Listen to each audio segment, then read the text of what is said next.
Amidst all the changes and panic from the coronavirus outbreak, one constant remains every night at 7 p.m. here in New Jersey: Jeopardy! One recent participant on the game show is also a Seton Hall alum from the class of 2013, and he joins me here. Quemars Ahmed, thank you so much for taking the time to do this. Of course, yeah. Happy to be here. Now, walk me through the process from trying out for Jeopardy to actually making it on the show. How long ago did you take their test, and then from there, how long was it until you auditioned? Yeah, so I was actually trying to remember how long it's been when you asked to do the interview, because I think I must have taken the online test in 2018, Wow. maybe 2019. Okay. I was definitely unemployed at the time. That's a good memory. It's a good test to take when you're unemployed. Yeah, Um, exactly. yeah, you just got nothing else to You do. you stand to lose nothing by signing up for a Jeopardy show that could pay you thousands of dollars potentially. Exactly. Yeah. Exactly. And it's a fun test, it doesn't take too long, and Right. it's a good, just if you're doing crosswords, it's the same kind of thing. So I think maybe it was 2019 then. But they called me a few months later for an in-person audition. And so we did that. And that was very fun too. You get to meet the producers, you do another test, and you do some on-camera fun stuff. And then they called me in September, but I was in Iowa working for a presidential campaign at the time. And I said, listen, I don't live in LA anymore. I live out in Iowa, and I've got this job that'll go until February. And they said, okay, we'll note that on your records. And I completely forgot about it. And then February came around, and they gave me a call, and they're like, well, are you back in LA now? And we went from there. You mentioned doing crosswords as something that helped you prepare for the online quiz itself. I'm curious, how do you prepare for Jeopardy as a whole? Because obviously, the questions that they're asking you make it impossible to study ahead of each episode, and it seems to me like the type of thing that you need a lifetime of information for. So I'm curious to know how you went about acquiring enough knowledge to a point where you said to yourself, okay, I could compete at this.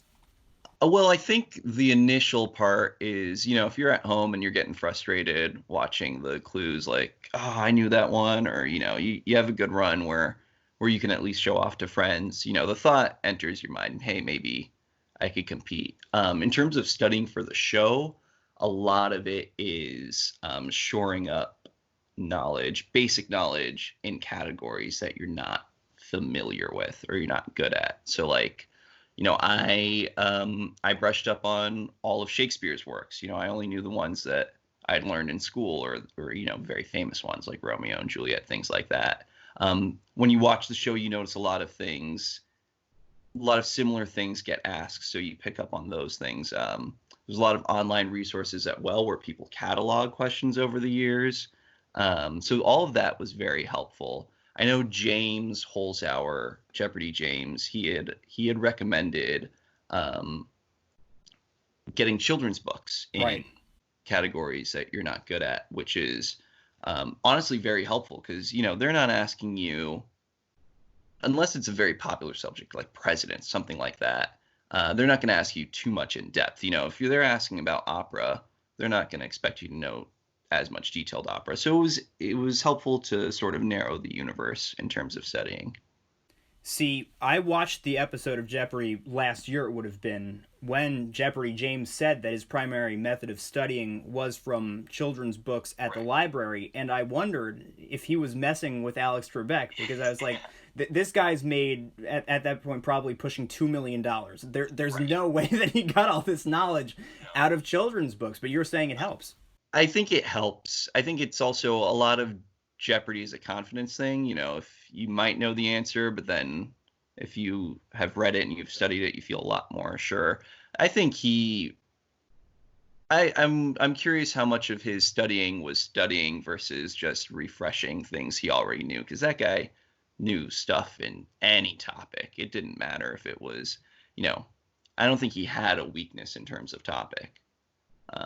And that's just something you build up over a lifetime, just being conscious of remembering things. And that was another thing too that I realized I started to do more in between the time I got the call and got on the shows. You hear a fact and you try and memorize it. So often today, And I do, I've done this my whole life pretty much, where it's like, oh yeah, that's a fun fact. I can always go to Wikipedia later and look it up. Whereas I think, the Jameses of the world try and really internalize it.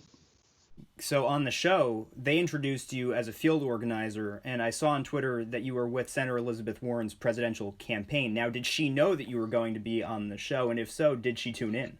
No, I don't think she knew. Some of my old coworkers, I think, tweeted at her account, Right. but I don't think she saw or had any reaction to it. Maybe That if I pulled off a James like run, it would have been different. But So you have to go then on like a 60-day run to get her attention for it to be worthy of her. exactly, and people sometimes. I had a couple of embarrassing answers. People have some embarrassing answers on the show. I don't know if I would want to be associated until I've seen the episode. Until you have a proven track record of success too. Right. Yeah, exactly. So the game begins, right? You have a slow first round, and then Double Jeopardy starts, and then lights out. Tell me about that massive comeback and your effort to claw your way back into position and put yourself in a position to compete for the win.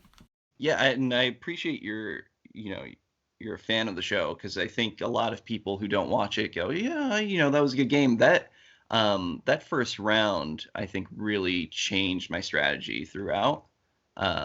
First thing was, it was just such a lack of, a draining of the confidence, where you feel unsure about answers that you do know. Um, and so, you're a split second late on the buzzer on things, you get really out of rhythm. During all the commercial breaks, producers would come up. They come up to all the contestants, make sure you have water, make sure you're good. And they're trying to be really encouraging, say, there's still a lot of money on the board, there's a lot of time left. I didn't believe them.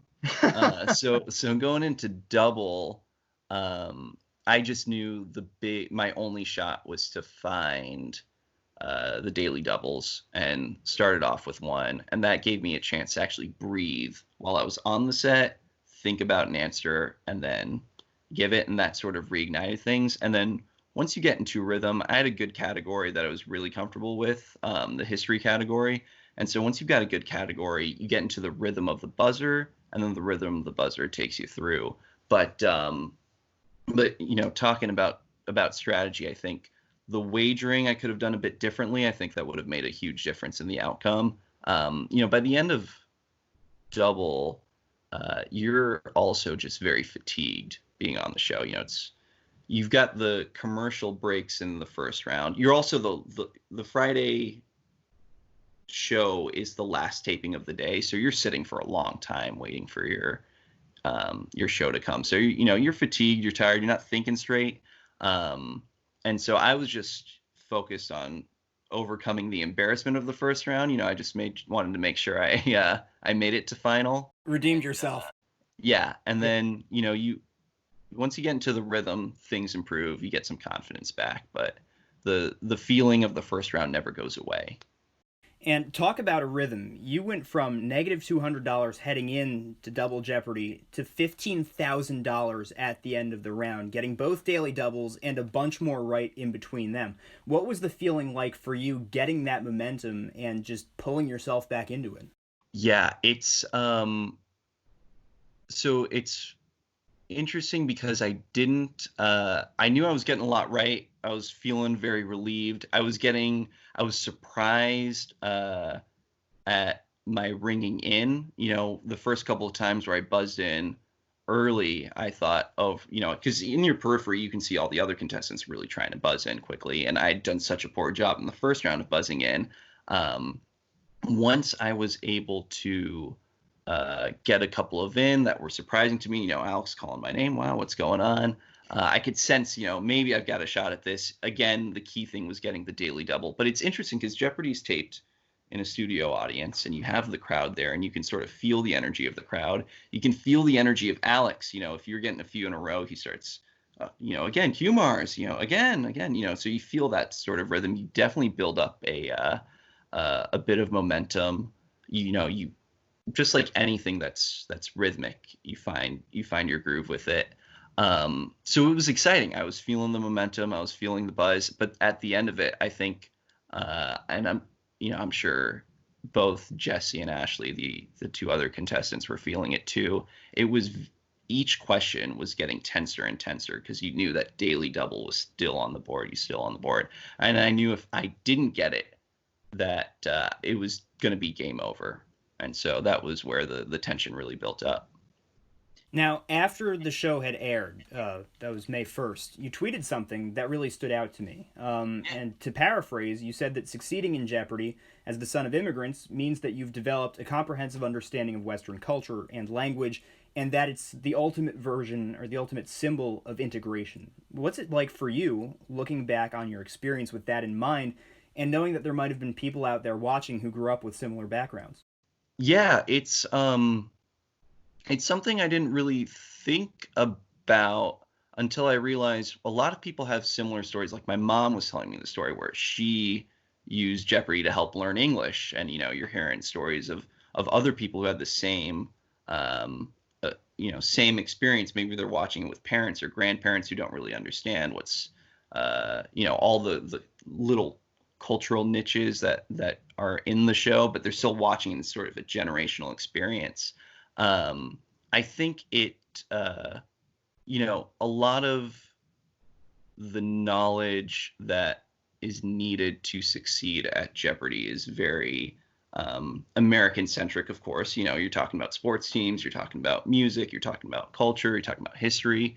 Um, you know, y- you have to really have a sort of comprehensive understanding to be able to have a shot and succeed. And so it seems, on one angle, some people kind of look at it and go, well, this is, I don't know if gatekeeping is the right word, but it's this very exclusive kind of show. But for me, I always considered it as this is an appreciation of what can be, right? Whether it's, anyone can come to America and be part of American society. That is the ethos that America is built on, and anyone can come and be on Jeopardy and win 70 games, or win millions of dollars or whatever it is, based on that same understanding. And so I think for me, doing well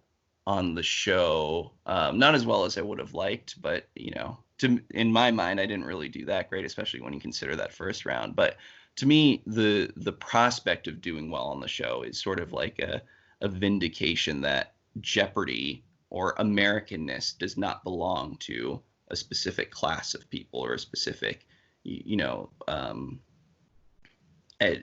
class or economic background or educational background, but it's really a democratization of what America and what Jeopardy can be. Now, something else you tweeted, you weren't prepared to explain to your grandma that you didn't actually lose $15,000 by the end of the show. What's the reception been like to your performance from those closest to you?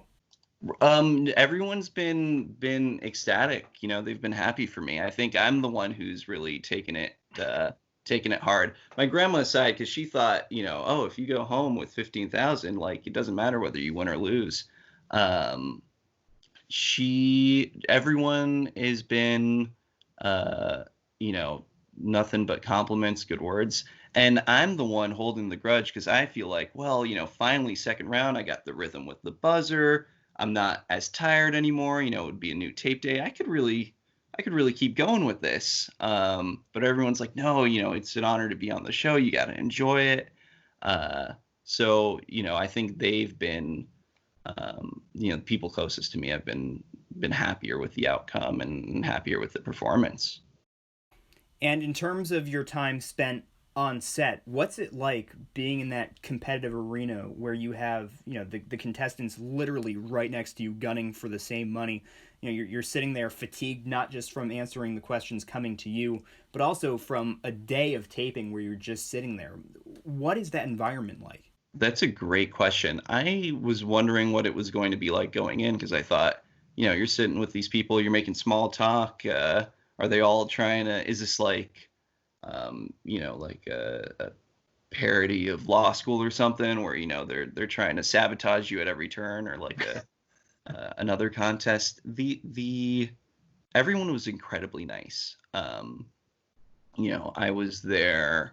I don't know if you watched this week's shows. Sarah Jet Rayburn was the champion for 3 of the days this week. So she was the champion going into it. And I hope I got her name right. I just realized maybe I got her last name wrong. You got it right.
See, that does sound nice. I'm wondering, though, if people like James Holzhauer and Ken Jennings, with millions of dollars on the line, would have been so nice and so gracious to their competition. I just don't know. That's true. I wonder what it would have been like too for someone like James. Well, I don't know if James had gotten to the point where his shows were airing before people were coming in, but I know for Ken, I think he spanned multiple seasons, so people were coming in knowing who he is. When it's almost like a celebrity factor. You get Ken's autograph, and then you got to compete against him. So I think that's an interesting question. I I think there's also a point where I would imagine you can get to where you are so comfortable in the environment that you can be competitive.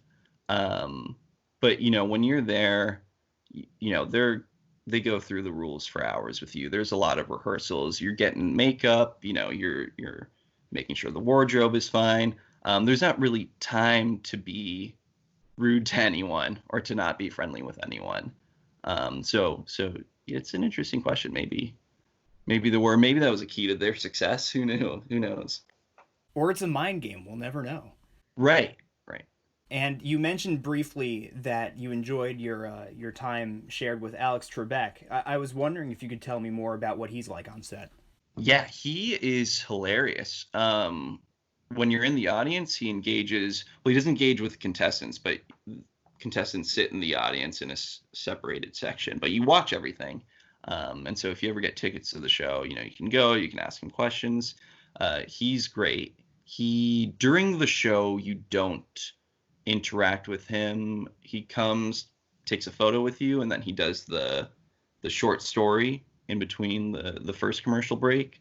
But after the show, when he comes to chat with everyone and you see it like during the credits, it's more than just doing it for the cameras. He actually engages in conversation. So I thought I'm bummed they cut to commercial right before it happened, but as soon as the show ended, he shakes all the contestants and he comes up to me and he's wow, what a great game, the comeback. And we talked about it. It was really cool to have that sort of 3-4 minute interaction talking about the game I just had.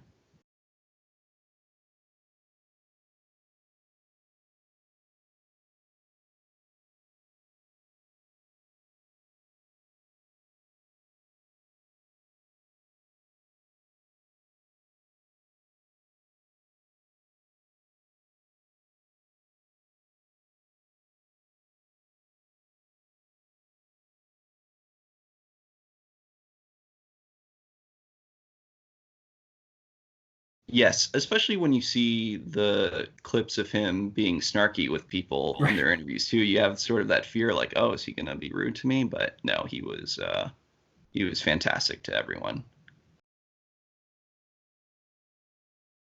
No, thank you for having me. Sorry I couldn't pull one out for the hall, but we couldn't get March Madness, but hopefully something for Seton Hall here. It was nice to be able to reconnect with all the people I graduated with and reconnect with the institution. So thank you for having me and being back on WSOU. This more than makes up, I think, for March Madness to have a Seton Hall Pirate on Jeopardy. That's the first time I've even heard of it. So that is phenomenal. I'll take it. For all the Jeopardy super fans at Seton Hall. Sorry, I messed up the strategy there, but I think that's also similar to Seton Hall basketball in recent years as well. Don't say that too loud. People might not like that. Sorry. Quemars, thank you again for your time. I appreciate it. Have a good one.